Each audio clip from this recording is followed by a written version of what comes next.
Hello students, welcome to our YouTube channel let's discuss. तो आज हम करेंगे वर्कशीट नंबर 53। वर्कशीट नंबर 53 जो कि है 10th क्लास की इंग्लिश की।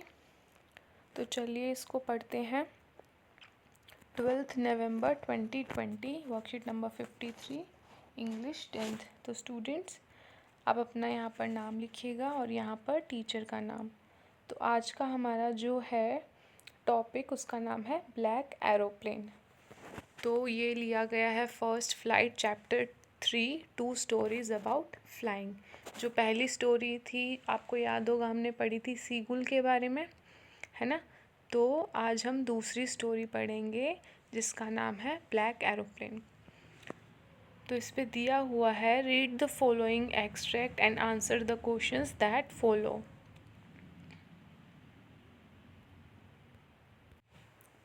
आपको ये एक्सट्रैक्ट रीड करना है और आंसर्स करने हैं क्वेश्चंस के, ठीक है। तो चलिए इसको पढ़ते हैं। This is a mysterious story. ये एक मिस्टीरियस स्टोरी है। द राइटर, जो राइटर हैं वो flying his Dakota aeroplane. Aeroplane का क्या नाम है? डकोटा। जो राइटर हैं वो एक अपना एरोप्लेन उड़ा रहे थे, डकोटा एरोप्लेन। सडनली, अचानक क्या हुआ, एकदम से he was caught in a big cloud. Suddenly, अचानक क्या हुआ कि एकदम से बहुत सारे बादल, एक बड़ा बादल आ गया। And his compass, radio and other instrument failed. जो उनके एरोप्लेन में जो कंपस था, रेडियो था और जो उनके अदर इंस्ट्रूमेंट थे वो फेल हो गए, मतलब काम करना बंद कर दिया। There was not much fuel in his plane. In his कौन है यहाँ पे? जो राइटर हैं उनका जो प्लेन है उसमें फ्यूल जो है बहुत ही कम था, मतलब ज़्यादा नहीं था। Suddenly he saw a black aeroplane near him. उन्होंने अचानक क्या देखा? एकदम से एक ब्लैक एरोप्लेन देखा near him. The pilot in that plane guided him. कौन कौन पायलट? जो ब्लैक एरोप्लेन में जो पायलट थे उन्होंने किसको गाइड किया? जो राइटर हैं जो डकोटा एरोप्लेन में थे। As a result he was able to land safely, but he was greatly surprised when the women at the control center told him that there had been no other plane except writer's Dakota on the sky that night. तो क्या हुआ कि जो writer हैं वो safely उन्होंने land कर लिया। तो वो बहुत ही ज़्यादा सरप्राइज़ हुए जब उनको पता चला कि when the women at the control, जो विमेन थी जो कंट्रोल सेंटर में थी, उन्होंने बताया कि रात में ऐसा कोई भी एरोप्लेन नहीं था। No other plane except the Dakota plane. तो क्या हुआ कि जब जो राइटर थे, ये एक बहुत ही मिस्टीरियस स्टोरी है क्योंकि जो राइटर हैं उनको एक प्लेन दिखता है ब्लैक कलर का जो उनकी मदद करता है। जो स्ट्रोम, जब वो बादल में फंस जाते हैं, उनको कोई भी रास्ता नहीं दिख रहा होता, तो वो जो ब्लैक एरोप्लेन है वो उनके आगे चलता है, वो उनको गाइड करता है। तो वो उनको बहुत ही ज़्यादा, मतलब वो ग्रेटफुल फील करते हैं और वो थैंक यू करना चाहते हैं। बट जब वो लैंड कर जाते हैं तब उनको एक जो विमेन थी जो कंट्रोल सेंटर रूम में बैठी थी वो बोलती हैं कि कोई ऐसा ब्लैक कलर का एरोप्लेन था ही नहीं, सिर्फ डकोटा एरोप्लेन ही था रात को उस दिन। तो जो राइटर थे वो बहुत ही सरप्राइज हो जाते हैं। तो तभी इसको एक मिस्टीरियस स्टोरी बोला गया है कि किसी को पता नहीं कि वो था या नहीं था, ठीक है। तो चलिए इसको पढ़ते हैं एक्सट्रैक्ट को। The moon was coming up in the east behind me and stars were shining in the clear sky above मी। जो मून है वो ईस्ट में आ रहा था, बिहाइंड मी स्टार्स वर शाइनिंग, जो तारे हैं वो क्लियर स्काई था। द स्टार्स वर, जो स्टार्स हैं वो शाइन कर रहे थे। क्लियर स्काई, जो एकदम क्लियर साफ आसमान था। There wasn't a cloud in the sky, एक भी बादल नहीं था। I was happy to be alone high up above the sleeping countryside. I was flying my old Dakota aeroplane over France back to England. I was flying, जो writer थे वो अपना aeroplane चला रहे थे, old Dakota aeroplane, over France के ऊपर, back to England. I was dreaming of my holiday and looking forward to being with my family. जो राइटर हैं वो ड्रीम कर रहे थे कि कैसे ये जो अपनी हॉलीडे, जो अपनी छुट्टियां हैं, वो अपने परिवार के संग मनाएंगे। I looked at my watch at 1:30 in the morning. उन्होंने 1:30 पे अपनी वॉच की तरफ देखा। I should call Paris control soon I thought. 1:30 उन्होंने क्या सोचा कि मुझे जो पेरिस कंट्रोल है वहाँ पर कॉल करना चाहिए। As I look down past the nose of the aeroplane I saw the lights of big city in front of me. तो पास्ट जब जो राइटर हैं उन्होंने आगे देखा तो उन्होंने पाया कि लाइट्स दिख रही हैं बिग सिटीज़ की। I check the map and the compass, switched over to my second and last fuel tank and turned the Dakota 12 degree west towards England. Everything was going well, सब कुछ अच्छे से चल रहा था। It was an easy flight. Paris was about 150 kilometres behind me when I saw the. जब Paris 150 kilometres पीछे छूट चुका था, आई सो द क्लाउड्स। किसने? राइटर ने बादल देखे। स्ट्रॉम क्लाउड्स, दे वर ह्यूज, बड़े बड़े बादल देखे। They looked like black mountains standing in front of me across the sky. तो यहाँ पे जो क्लाउड्स को राइटर ने किससे कंपेयर किया है? माउंटेन से।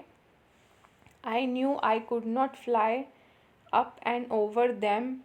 राइटर को पता था कि वो I could not fly up and over them मतलब राइटर को पता था कि वो जो बादल हैं उसके ऊपर नहीं उड़ सकते। I did not have enough fuel to fly around them to the north और साउथ, क्योंकि उनके पास इतना फ्यूल नहीं था। Inside the clouds everything was suddenly black.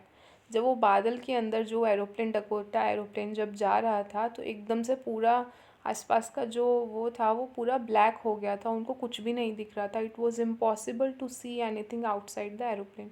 मतलब एरोप्लेन के आउटसाइड वो कुछ भी नहीं देख पा रहे थे कि रास्ता क्या है, कैसे जाना है, किस तरफ ऐसे है। The old aeroplane jumped and twisted in the air. I looked at the compass. I couldn't believe my eyes. The compass was turning round, round and round. It was that. तो क्या हुआ? उनके जो कंपस है वो round round घूमने लग गया। तो इसका क्या मतलब है कि वो कंपस डेड हो गया, काम करना बंद कर दिया। It would not work. The other instrument were suddenly dead too. I tried the radio. एकदम से क्या हुआ कि जो बाकी के इंस्ट्रूमेंट भी हैं जो एरोप्लेन में हैं उन्होंने भी काम करना बंद कर दिया। तो चलिए इसके क्वेश्चन आंसर करते हैं। How was the weather when the pilot started flying his aeroplane? Weather कैसा था? तो जैसे कि हमने यहाँ पर पढ़ा था, क्लियर स्काई अबव मी। ठीक है, तो इसका क्या आ जाएगा? It was a clear weather, B आ जाएगा। क्या आ जाएगा? B, it was a clear weather. Next है हमारा, choose the option that list the set of statements that are not true according to the given extract. आपको इन पाँचों में से एक्सट्रैक्ट ढूंढना है, वो स्टेटमेंट ढूंढनी है जो नॉट ट्रू, जो गलत है।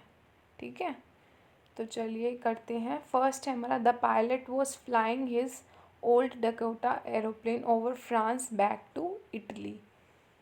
तो ये गलत हो जाएगा हमारा। He wanted to enjoy his holiday with his family, ये ठीक है। The pilot saw storm clouds when he was only 50 kilometres away from Paris. तो the pilot saw storm clouds when he was, तो ये गलत हो जाएगा, है ना। फर्स्ट हमारा ठीक है, फर्स्ट हमारा गलत है, सेकंड ठीक है, थर्ड भी हमारा गलत है। द फोर्थ है हमारा, the authors compares the clouds to black mountain, ये ठीक है। The compass and other instrument of the aeroplanes were working well, तो ये गलत हो जाएगा, है ना। तो इसका आंसर आ जाएगा सी। ठीक है, फर्स्ट थर्ड फिफ्थ हमारा गलत है, बाकी दोनों ठीक है। नेक्स्ट हम करते हैं third question. Which word does countryside not correspond to? Synonym बताना है हमें इसका। तो इसका आंसर आ जाएगा नॉट। कोरस्पॉन्ड मतलब जो नहीं इससे मतलब जो इससे अलग है, नॉट कोरस्पॉन्ड जो इसका सिनोनिम नहीं है। तो इसका जो लैंड साइड ये भी आएगा तो इसका आ जाएगा बिग सिटी, आंसर आ जाएगा। फोर्थ है हमारा describe authors feeling while he was flying his aeroplane back to England. आपको क्या करना है, जो ऑथर की जो फीलिंग है वो डिस्क्राइब करनी है जब वो एरोप्लेन में उड़ रहे थे बैक टू इंग्लैंड। 20 से 30 वर्ड्स के बीच में, ठीक है। तो चलिए इसको करते हैं। फर्स्ट का देखिए आप, how was the weather when the, इसका आ जाएगा इट वॉज क्लियर वेदर। इसका आंसर आ जाएगा फर्स्ट थर्ड 5 सी आंसर, और थर्ड का आ जाएगा बिग सिटी। अब हम क्वेश्चन आंसर करते हैं। Describe the authors feeling when he was flying. तो इसका आ जाएगा the author was very excited while he was flying his aeroplane back to England because he wanted to spend his holiday with his family at home.